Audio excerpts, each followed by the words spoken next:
এটা হচ্ছে পহেলা বৈশাখের ভিডিও।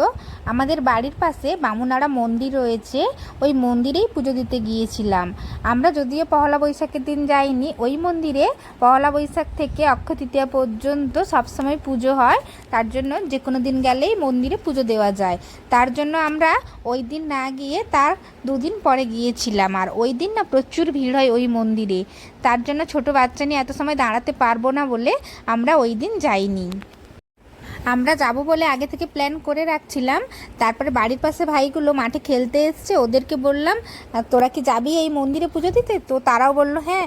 তাই সবাইকে নিয়ে আমরা ওই মন্দিরে যাচ্ছি পুজো দিতে।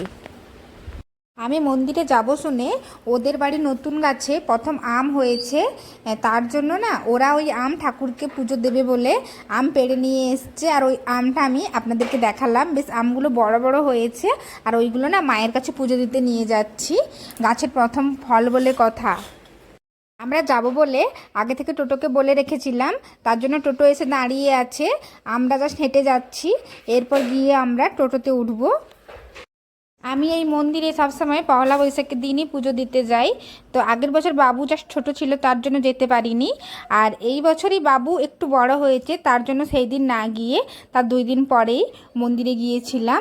আর মন্দিরের পাশেই ওইখানটাতেই ডালা পাওয়া যায়, যেটা প্রসাদ, ওইখান থেকে নিয়ে আর পাশেই পুকুর রয়েছে, ওইখানে পা ধুয়ে মন্দিরে উঠে পুজো দিয়ে এসেছি। পয়লা বৈশাখ অক্ষয় তৃতীয়া উপলক্ষে মন্দিরটার চারদিক মোটামুটি সাজানো রয়েছে।